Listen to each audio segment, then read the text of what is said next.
That's one small step for man, one giant leap for mankind. The British Constitution provides that taxation and representation shall go together. Therefore, women taxpayers are entitled to vote. I have a dream today. Let freedom ring, and if America is to be a great nation, this must become true.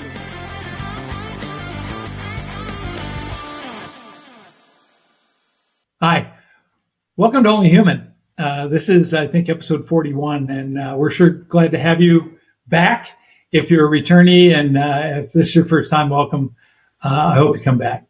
Listen, today we're going to go off on a little bit of a tangent based on something that inspired me this last week. And I don't know where I ran across this, maybe on Facebook or LinkedIn or something, but I ran across a very short bit of poetry written as a prayer by a young lady named Laura Jean Truman. Laura Jean Truman. She writes on a website called Writing from the In-Between.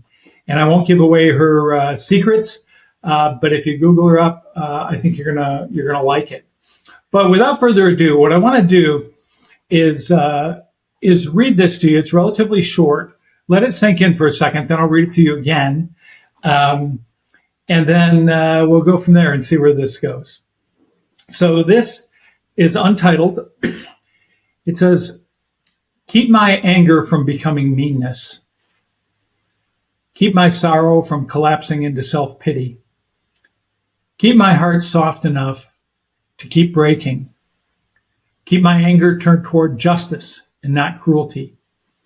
And remind me that all of this, every bit of it, is for love. Keep me fiercely kind."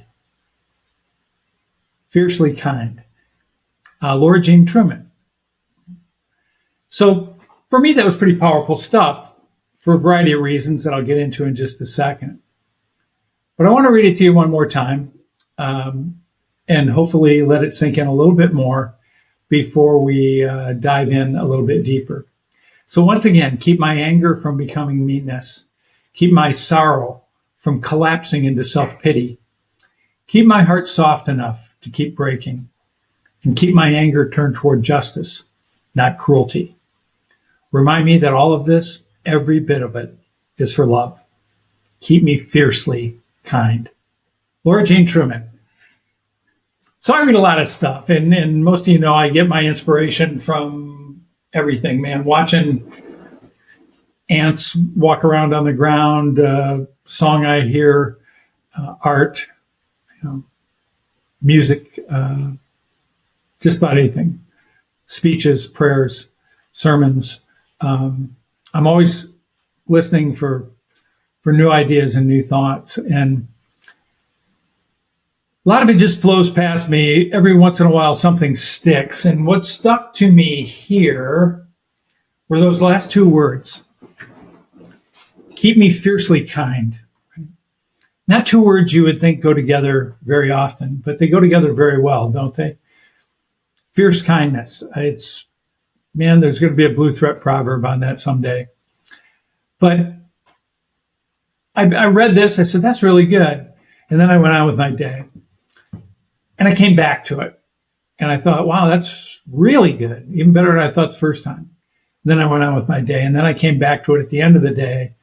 And I really meditated on it a little bit. And it struck me that she seemed to have uncovered something here.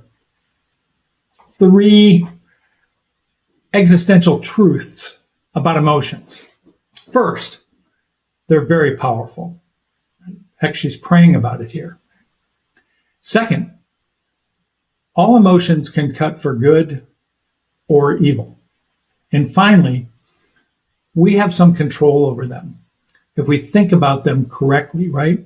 Clearly, when she talks about anger, she's aware that it can become meanness and that sorrow can end up in self-pity, that a hardened heart that no longer is breakable is not useful to her, that anger can be used for justice if you don't let it be used for cruelty, right? And then she wraps it all up. Let it all be about love and help me to be fiercely kind. So, I read that and I go, wow, I just wish it was longer, right? If it was longer, I probably would have read it, but I wanted to write about more emotions. And so I don't know, Laura Jean. I really want to. I subscribe to her newsletter and I'll try to reach out to her, maybe even send her a link to this podcast. But I think she's a free thinker and that's what we like here, right? But I really wanted her to make this longer. But since I couldn't talk to her, I said, hey, man, you're a writer. Tony, why don't you just give attribution, burn some incense at her altar here a little bit, and try your hand on what it might look like if this were expanded, right? So that's what we're going to do today. I'm going to take Laura Jean's work and I'm going to try to expand it into some other areas and see what we might be able to glean from it, pick up a few ideas for our own lives and improving our own performance. So in an earlier podcast, we talked all about emotions, right? And how emotions will nearly always overpower our logic if we allow it to, right? It can also reshape the way we think long-term, right? Because emotions that stick around in a negative way can create stereotypes and biases and even rationalizations for those biases that appear, at least to us, to be logical, when in fact they're anything but logical and they're driven by deep-seated emotions. So with that kind of running in the background, I really, really enjoyed this approach of being able to identify emotions and then looking at the negatives that we can avoid from them. So here we go. Tony's version of continuing Laura Jean Truman's prayer. I did the best I could. We'll take these a few at a time. There's quite a few of them. So following up from where she left off, here we go. Keep my joy and satisfaction from turning into complacency. Keep my fear from growing into paralyzing cowardice. Keep my hope from dissolving into naivety, reminding me that hope without action is merely an unfulfilled dream. 3 of them, right? Joy and satisfaction. What's the downside of that, right? You normally think, man, I want more of that. Well, the downside is that we quit striving and we become complacent. We get lazy, right? Fear, be a powerful positive force unless it paralyzes you. Right? Hope can lead us into this naive idea that maybe that's what we hang on to is just hope, and it paralyzes us from taking any action to achieve those dreams. So those are the 3 I wanted to start with. We're going to keep going. Okay? Keep my courage from becoming foolhardy hubris. Keep my pride from becoming arrogance.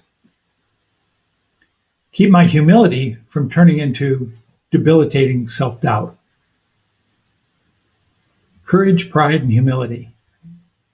All things that we tend to view as positive emotions, positive things in our lives. But like I said, every positive thing has a flip side of the coin. So what happens if we're too courageous? We take dumb chances, right? What happens if we're too prideful? It can lead to arrogance. What happens if we have too much humility? It can lead us to believe that we're not capable of doing things, right, ourselves. So as we kind of walk through these, what I want us to do is every time we find ourselves, not every time, but on occasion when we find ourselves experiencing an emotion, a good one or a bad one, think about the flip side, not being a Debbie Downer here, but what does too much courage lead to? What does too much joy lead to? There's also the opposite side of that. If you don't have enough of it, what does it lead to? So what this has kind of developed into in my head is that every one of these things, every one of these powerful emotions lives on a spectrum, right? And I'm never sure how wide to put out my hands on the frame here. Excuse me. From Not having enough of it is not good. Having too much of it can be not good. And there's some sweet spot in the middle of these emotions. And how do we find that sweet spot, right? How do we maintain that balancing act between giddiness and fear or anger or whatever it is? So I think as we go further into this, you'll see a little bit more what I'm talking about. What was the last one I talked about? Humility, right? All right, now we're going to talk about passion, wisdom, passion and wisdom. We'll just stop with those. Remind me to keep my passion alive, lest it burn out and I turn cold. Keep my wisdom from making me condescending or cynical. Remind me that growth comes through both joy and pain. Keep me gentle in spirit and fierce in action. You know, you can tell I'm trying so hard to sound like Laura Jean. So what is it about, passion? You know, when you're passionate about something, it usually drives you to action, right? When you get overly passionate about something, it can lead us not to be able to view the other side of it, right? That's how we get zealotry. And so we have to find that sweet spot between our passion burning out and we turn cold, or it flames too hot and we turn into zealots, right? And wisdom, something that, we had a whole podcast on that way back in the early days. Wisdom comes from a lot of things, experience and mentors and constant reflection and all of that. And over time, if we believe ourselves wise, we may begin to believe others are less so, right? And if you've ever been in a room with people that aren't really listening to other members of a team, but they're just waiting for their turn to tell you why you're wrong and their ideas are better, you know what that looks like, right? Maybe they are smart, maybe they are wise, but they become condescending or they become cynical. Okay? And then the last couple of lines there, remind me that growth comes through both joy and pain. Keep me gentle in spirit and fierce in action is kind of a, holistic wrap up of that little stanza that talks a little bit about those spectrums, right? Gentle in spirit, but fierce in action. Okay? All right, so I've got a few more. Keep my strength from turning into a quest for power. Keep my vulnerability from becoming a permanent weakness. Keep my dreams alive, yet grounded in reality. So let's stop right there. We all want to be strong, physically strong, spiritually strong, behaviorally strong, emotionally strong. But with that strength comes responsibility, right? How do we use that strength? And if we use it as a quest for power, as opposed to for the greater good of all, right? As Laura Jean said, remember it's all driven by love and kindness. Then you can see again that strength across all the domains and dimensions that we just spoke about lives in that balance, right? We want to get stronger, but if we get too strong or we get to a point where our strength begins to influence how we want to use that strength, that can be a very negative thing. Vulnerability, right? A lot of talk about vulnerability lately, especially, I follow all the toxic masculinity stuff and snicker at most of it. But people say we want our men to be more vulnerable and it's okay for a man to cry and all that stuff. Yeah, that's not the household I grew up in, but I get it. I get it, why some people feel that way. We all are certainly vulnerable, but we don't want that to be recognized as a reason for others to attack us at our points of vulnerability. We can't allow it to become a permanent weakness. When we recognize vulnerability, we should be trying to move beyond it whenever a risk or a threat is present. Certainly accounting for them, but yeah, that was a hard one. That was a hard line for me to write. I almost took it out. Keep my dreams alive, yet grounded in reality. So I'm a dreamer. I think a lot of you probably are dreamers as well. Thinking about, whatever it is, world peace, world conquest, one of my big ones recently is, and I think a lot of people are on this one, is how do I help my fellow veterans, right? Hundreds of whom are committing suicide every day. How can I do that? That's a dream of mine, right? Keep my dreams alive, yet grounded in reality. We don't have magic wands. We want to continue to pursue our dreams, but we don't want to become frustrated when we can't make progress.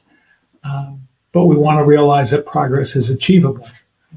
So once again, strength, vulnerability, dreaming, three sort of emotional concepts that we view on a spectrum. All right, we're coming down the home stretch here. I've got just a couple more. Keep my faith unwavering, even in the darkest times, under the strongest of temptations.